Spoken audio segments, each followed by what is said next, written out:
So this morning I just want to talk about walking in the presence of God, because part of my walking, I spent a lot of time just praying and walking with God. So it's a metaphor, yet it's more than that, because you are actually walking with God in your lives. And Jesus walked everywhere. He never took a chariot. He did go on a donkey at one point, but generally walked everywhere. Right at the beginning, right when God had created everything, it says this: the man and his wife heard the sound of the Lord, their God, as he was walking in the garden in the cool of evening. Right at the beginning, God walked with man. He created man and woman, and he created everything, put them in the garden, and he come and walked with them. He spent time with them. And anybody who's ever had kids are great. When they're young, you go through all these ups and downs, but then there comes a point where they fly, they go. And then we're the ones who seem to be chasing them when he comes to see us. You know what I mean? But yet God came to see his kids. He would come, it seems, every day to see his kids. Right at the end of the Bible, we read this. And I heard, this is Revelation 21:3. It says, then I heard a loud voice from the throne saying, look, God's dwelling place is among the people, and he will dwell with them, and they will be his people, and God himself will be with them and be their God. He will wipe away every tear from their eyes. There will be no more death, no more mourning, no crying or pain. The old order of things has passed away and has gone. So at the beginning, God walked with God. And then at the end, God's not just walking with mankind, he's dwelling with them. But in between's all that messy stuff. Man sinned, messed it up. Jesus had to come, deal with things, and at the end he puts it all right. And we're living in that in-between stage between God walking with mankind in the cool of the evening in a perfect world, to the end where he actually sets up his home with man. See, we think when we die we're going to go to, and we are, but eventually he's going to set up heaven and earth together, so we're all in one, which is a bizarre thought, because we've often got these pictures that when we go we're going to sit on clouds and play harps. I mean, if they said we're going to play guitars, I'd be kind of, that's more to me, that's more approachable, I can get that, because I don't like harps, they sound a bit weird. That's another thing. But, so I want to talk about our walk with God. So number one, walking with God means pursuing his presence, because that's the important thing. God didn't create man so that we could just be running around the fields and just away from him. He created mankind so we could be blessed by him and live with him and be in his presence. The reason Jesus had to go to the cross and tear down the barrier between God and man is because there was a barrier. And God's heart was to dwell with man. To be in his presence is more important than anything else. And I've said this before, there's been moments when you've probably been there, I've been there, where you sense a tangible feeling of God. Now that doesn't mean he's not there at the other time. See, I don't need a feeling to know he's there. I know he's there by faith. But we need to know that, walking with God is actually in his presence. When Moses said, let your presence go with you, or God says, my presence will go with you. The word presence there is actually my face, because that's an intimacy. Many people want the things of God, they want the blessings of God, but God wants us to push past the blessings and go after him, go after his face, to see him. It's interesting when people are crazy about each other, they can have moments, moments with each other when there's a chaos going on around them, and yet all they see is themselves together. It's a bizarre situation. Right at the beginning in Genesis, this is Genesis 5, we read this. Talking about a man that walked with God, it says, and when Enoch lived till he was 65, he became the father of Methuselah. After he became the father of Methuselah, Enoch walked faithfully with God for 300 years and had other sons and daughters. Although Enoch lived a total of 365 years, Enoch walked faithfully with God, then was no more. because God took him away. That is, in a sense, the ultimate. That's a picture of a rapture, but he walked so close to God, walked with God. He got to the point where God said to him one day, my house is closer than yours now, shall we go to my place? And just took him. But he walked faithfully for 300 years. How did that look? I'm not sure. It's constantly praying and constantly bringing God into your life. If you're at work or wherever you find yourself, it's easy to bring God into those situations, to acknowledge him, to know, God, I know you're here with me, help me into this situation. Lord, I know you're here with me, just help me. Or as I do, I just talk to him.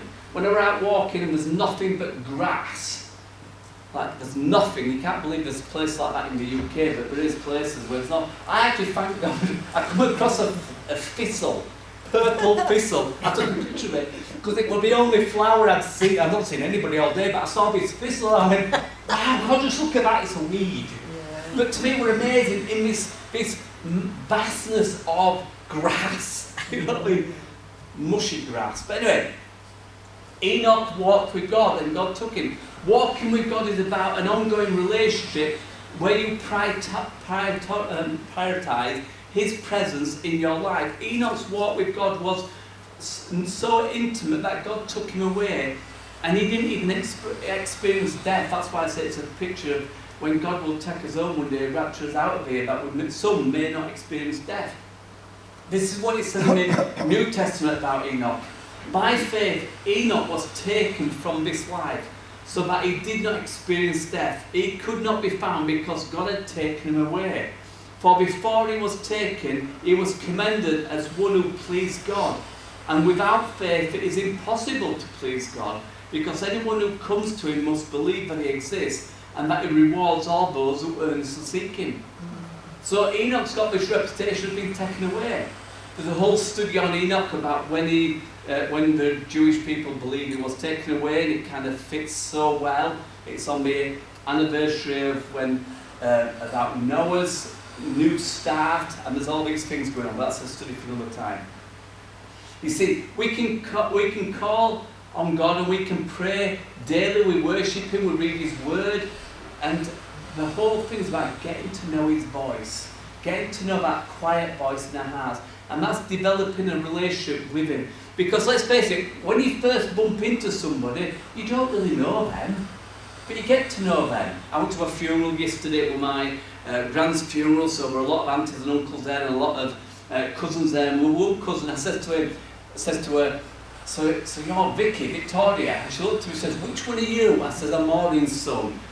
You've got to understand that between my dad's family and my mum's family, I've got 84 aunties and uncles and cousins. So we've got a big family. So sometimes there are people that and Vicky was one of them, I've never met her before. But most of my cousins now got kids and some are grandparents, so that's a bit weird as well. But it's about getting to her. So I was chatting to her, and she did tell me she wore a cross every now and then when she found out what I did. And okay, but it takes time to get to know people. It takes time, and that's the same with God. It gets time to get to know God, what pleases him and what don't please him. In Isaiah it says this, Isaiah 29 to 31. He gives strength, this is God, he gives strength to the weary and increases the power of the weak. Even youths grow weary and faint, and young men stumble and fall. But those who hope in the Lord will renew their strength. They will soar on wings like eagles. They will run and not grow weary. They will walk and not grow faint. The interesting thing is that we all love that part of Isaiah. It's a great one to encourage us to go on. But the thing is, we all love to soar like the eagle. We love the great moments in life. We love soaring up there in the presence of God. It's unbelievable. It's amazing. We love those high moments. We love the running. We love the getting going, keep going, get going. But then he says, you'd think this would be the other way around. Walk, run, soar. But it's not. It's soar, run, walk. Because the last one's walk and will not faint. Because majority of our life is a walk. Majority of our life is literally just getting up, doing the day and going back to bed. With its ups and downs in that day. And it's not growing faint in the general walking of the day. Because there will be days where you run. And there will be moments when you soar, but majority is your walking. We expect to soar on mountain tops. I've noticed this recently, two things I've noticed. Sheep are dumb, but that's a sermon for another point. And hilltops, or mountain tops, when you get to the top, you've got to come back down. Everyone I went up, I had to come down. So we can't always live on the mountain top. There's times we've got to run, and there's times generally we've got to walk. But it's in those walking moments where we don't faint is when we can walk closer to God. On the mountain tops you can soar, but really it's great. But it's in the walking day by day is when you know God's with you the closest. So question, ask good questions. How often do you intentionally make the time to be with God? Are you pursuing a closer relationship with God? So that's point one. Point two, walking with God requires faith and trust. 2 Corinthians 5:7 says this, for we live by faith, not by sight. You see, you can't always feel God's presence, but you can know His presence. So you don't have to feel anything to know that He's there. Yet you can feel it. Walking with God requires a trust in Him, even when we can't see the whole path ahead. Psalm 119, 105, it's a great verse. It says this, for your word, the Bible, is a lamp unto my feet and a light to my path. In other words, God only shows you the little bit ahead of you. We want to soar like eagles so we can see the ends of the earth and far down the line. I climbed a few hills. I went to Adrian's Wall. That was fascinating. I couldn't see anything because it was so misty. But I could see the path in front of me. There were times when it was raining so bad I had my cap on, my head down, and I could just see the path in front of me. Those times you've got to just trust you know where you're going. But ultimately, it's the guide that you trust. I have it on my phone. God in your life is a guide of your life, but you don't always know exactly where you're going, but it will always show you the little bit in front of you. Abraham, the guy in the Bible, the father of the faith, he's often said, obeyed God without knowing where he was going. God said, it's time to go. And he went, yes, sir, and went. Yeah, there is that little bit where he went halfway, and then his dad died, and then he went the rest of the way, but he did get there. If you don't know the way forward, you need to know the one who knows the path. And that's Jesus in your life. He's not just the life and the truth is the way to God, yeah, but it's a way in your life. Every step you take in life is an opportunity to trust God. When the road is uncertain, we must believe that God is guiding us even when circumstances don't make sense. I've just spent a bit of this week I've got back and I spent some time over in hospital with somebody who's very uncertain of his future. He's had a real bad diagnosis and is numb from the waist down now, and he doesn't know the future. But I said to him, but you have hope. I said, either you've got the hope of eternity or the hope of the miracle. And in his frustrations and anger, I said, but now you've got opportunity to talk to his son, because I knew his son would come in, but like you'll never talk to him again, because it brings everything to a head, does these sorts of diagnoses. It brings everything to the point of we need to put everything in place and get everything sorted. And then, so he's not knowing what the future holds for him, but he's still trusting. When I went to my nan's funeral, looking at people, they don't have that hope. Most of my family are not saved on the one side, but most of them are not believers. They say they believe in God in some fashion, but a lot of them don't have hope. And I was there trying to tell them about things that were going on. Tim was there. The only good thing was the fact that most of my uncles and aunties, some of them are only, my auntie's 3 years older than me, I've got an uncle 4 years older than me, and an uncle's 6 years older than me, and they remember what we were like. So they were telling their offspring what we were like, which meant for me were brilliant, because I said, if that's what we were like, this is what we are. This is what we're like now. Tim and I were completely changed. Yeah. And it opened up so much conversations. So walking with God requires faith and trust. So a question, again, another one for the house group. Are we living by faith, trusting God in the unknown, or are we trying to control every aspect of our lives? Point number 3. Walking with God leads to transformation. Micah 6 verse 8. Probably when you know, and I'll read it, it'll go, yeah. I like Micah 7 verse 8. But this is 6 verse 8. He said, He shows you, O mortal man, what is good. And what does the Lord require of you? That's a good question, isn't it? What does the Lord require of you?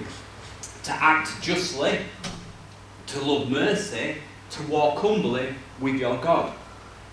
It doesn't say to walk humbly before your God, even though that's technically what we do, but to walk humbly with your God. To walk with is to walk alongside. To walk with somebody is to decide where you're going and walk with them. And if they decide to walk in a different way and you're not going there, then you don't walk together. So the common sense thing is that God has chosen a path for you to walk down, and He's walking down it. Are we walking with Him?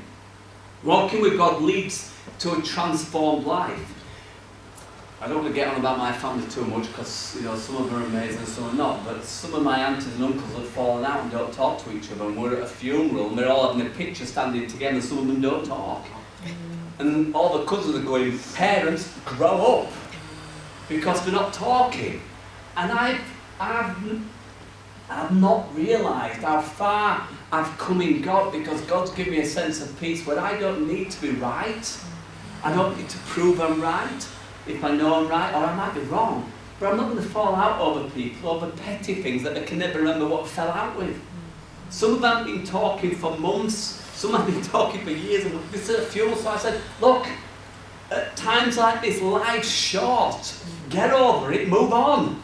Yes, but you don't know what they did to her. I don't care. Because is it that important? And we're like, well, but they don't have Jesus. Their pride, their stubborn, proud hearts is all they've got. Where Jesus says, when you walk with me, you've got to lay down your pride, your stubbornness, and surrender to me. So, what is it that's to act justly and to love mercy and to walk humbly before our God? I think if we all acted justly and we loved mercy, that's basically saying show kindness to people, it would transform our lives. Because I believe this, and this is something I tend to live by, I would rather have peace of heart than be right. I'd rather be at peace and be wronged and keep the peace. I'd rather just walk away sometimes like, yeah, I don't need that in my life. I'm not going to fall out with people, but I don't need it in my life, because peace, I want to go to bed at night and go to sleep at peace. Not thinking what they said and what they did and what they should have done. But watching families are interesting, because you know them, you see them. What they couldn't understand though is Tim and I would sit with aunties and then go sit with other aunties and uncles who weren't talking, because to us we didn't bother. We're not taking all side here on. Nobody's. I'm on my side. So come and join me, because it's going to be fun. But people are like that, aren't they? It was nice to see some people. So we're back onto the list. Where am I? Okay, this is an interesting one. That God transforms our life, but the Bible says, do not be misled. So that's a warning to all of us. Do not be misled. Bad company corrupts good character. The people you hang around with rub off on you. You know that? People, like when I were a kid, my mum would know who I'd been playing with. When I came in, my attitude, my language, the way I responded, she knew who I was. I didn't realise that their parents were saying the exact same thing to their kids, because I was a bad lad, rubbing off more on them. But my mum knew who I'd been with. But I've noticed this, when I hang around with the people of God, It sharpens me up a little bit. But the more I seek God and run after God, I become more like Him. And then I want to rub off on other people. Friends, your friends will do one of two things. They will elevate you, or they will take you down. So choose your friends wisely. We all got to help people, and I've been around people that you won't want to be around. But I'm not going to let them draw me down. I'm trying to lift them up. So bad company corrupts good character, but also you could reverse that and say good company builds good character. It builds you up. So choose who you hang around with. Walking with Jesus is walking with Him into places you may not go, but it's choosing to walk away from toxic people. I mean, I don't mean come out your life. It just means be wise. Why let them rob you of your peace? The more we walk with God, the more we become like Him. And Jesus is the image of God, and that's when we talk about walking with God, walking with Jesus. It's more, we become like Him. His love, His justice fills us and overflows into our relationships with others. Have you ever noticed that when you spend a lot of time with God, or say you've been to some conferences and you've flown high on that, you've soared high and you're amazed, you come back out and you run into, I won't use the metaphor, the brick wall, a problem person, the worst person, and you've got a choice to make. Do I encourage them or do I let them drag me down? Because soaring high is great, running is brilliant. But like I said, we've all got the walk, day by day, little by little. But when you've come out of the presence of God, when you spend time in prayer, you can come out and you can encourage people and build people up. So another question, are we allowing God's presence to transform us? Are we becoming more loving, more just, and more humble in our daily lives? That's a good question, isn't it? I'll copy these down so our group leaders can have them. Point number 4, and this is the last point for those who's getting worried. We're getting on all right. Point number 4 is walking with God involves obedience. Obedience is a word we don't like. See, when I was at school as a kid, I was doing okay until somebody says, you must not do that. And as soon as they told me not to do it, guess what I wanted to do? I wanted to do it. If they hadn't told me, I wouldn't have been bothered. If they said, don't walk on the grass, I want to walk on the grass. But if they never told me, don't walk on the grass, I never bothered walking on the grass. Why? Because there was something inside me called being rebellious. We've all got a little bit of that, guys. Don't just look at me like, oh. Wet paint, don't touch. Oh yeah, it is wet. Whatever they told me not to do, one of the teachers in high school said, Johnny, why, when you find out not to do something, do you do it? I go, I can't help it. It just happens. No, don't fight. I've got to. Don't do this. I've got to. Interestingly though, I hated bullies. I genuinely hated people who bullied other people. And I hated lying. Which is fascinating because I didn't lie that much, but I did lie. The teachers couldn't comprehend why I was pretty honest, and yet pretty downright troublesome in all other areas. Now, I mean, nowadays it's say you're extremes on certain stuff. But anyway, living in obedience to God's way is a way of peace. And I've realised this, if I love people, it doesn't matter what they think of me. Because I still have peace. If I try to help people and they reject it, I still have peace. Not because I've tried and that's it. I'm never going to help them again. No, I just think I'd rather live in peace. I'd rather be able to close the door and I go to bed and just go, have a good night's sleep. Because I ain't got turmoil, what other people seem to have in their lives. So the Bible says, we've already, what does God require of you? Interestingly, it's a good question to ask yourself. God, what do you require? That's Micah 6 verse 8. What do you require of me? Walking with God means obeying His will. Micah, the book of Micah, not little Micah, because he's not reminding us anything, except for diggers and trucks and trains and stuff like that. But the book of Micah in the Bible says this, it reminds us that God requires us to walk humbly before him, which means that we follow his commands, living according to his purpose. What's Jesus' command to his disciples and to us? That we love one another. You know, there's no limit on how much you can love people, how much you can care for people, how much compassion you can have for people. It's inexhaustible.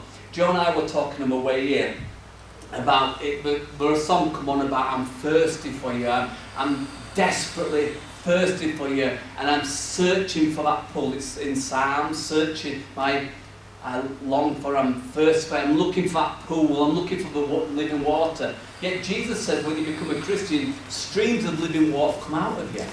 So we can still be thirsty, but the living water is inside us, not outside us where we've got to go somewhere. We can talk to God and he will refresh us on the inside. So if his love and his mercy and his grace is refreshing us on the inside, guess what we can do with that? We can demonstrate it to other people. We can show it to other people. And you don't get into a weird sense of what love is. Love's according to the Bible, not according to what some people say it is. In Ephesians 4 verse 1 it says this. This is Paul writing. Therefore I as a prisoner of the Lord implore you. In another version, beseech you. I love that word. Beseech is the right old English word. Or I tell you, or command you to walk in a way worthy of the calling which God has called you. Walk worthy. You know, when you get married, you've got to change your walk a little bit. I don't mean the way you walk. I mean, you can still have the dig, but you can't go flirting when you're married. For two reasons. One, it's wrong, and she'll kill you. That's the second reason. You've got to change certain things. You know, when John and I got married, it was brilliant, wonderful, everything's great, and then that phrase goes, should we have a kid? Well, that was like, yeah, we can go.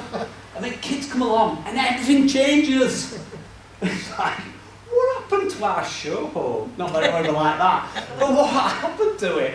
And even now, if you come to our house, our living room's full of stuff because Hope's in the transition between houses, so she's getting half of the stuff out of one place, but she can't go to the other place for a few days. So our house is full of stuff from her. She's coming home, but she's not stopping at home, she's just dumping her stuff.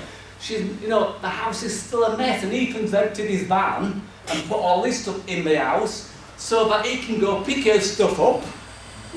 So we've got everything in our house. Let's have kids, it'll be fun, they said. And then the heartache and joy it runs with that. I mean, I was smiling at the back of the church. There's toys all over, and looking going, yep, you can tell we've got kids in the church, you know what I mean? Which is better than not having them, isn't it? Yeah. Let's face it, it's better that way.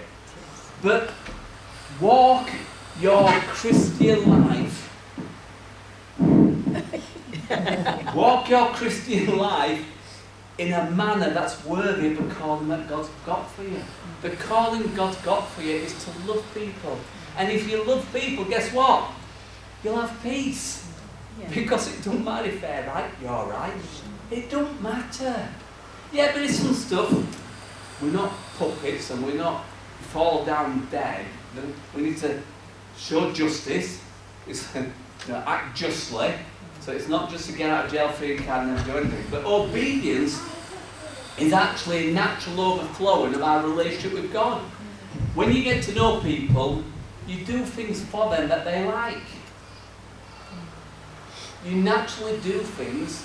I mean, after 30 years of being married, if Joe walked in and gave me a Sunday dinner, which is roast with meat and veg, and then put gravy on it, there's a problem there. Because who has gravy? I don't like gravy, if you don't already know. But Joe knows I don't like gravy.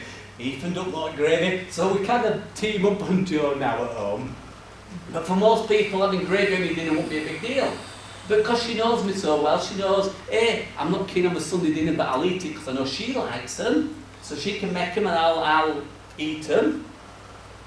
But then she knows not to put gravy on. But then she does the best thing. She slides the red sauce across for the Yorkshire puddings. Because she knows me. I know that she likes one side of bed and she won't give that up for anything. Near the window so the breeze can come in. She's not going to give that up for anything. I'm on the other side going, this is hot. But anyway, it's nothing. So obedience is the natural outflowing of our relationship with God. When we walk with Jesus, we seek to honour him, and in every decision, big or small. You don't have to just come to Jesus with the big decisions. Talk to him about the little decisions, because I found this. If you talk to him about the little decisions, they don't develop into big decisions.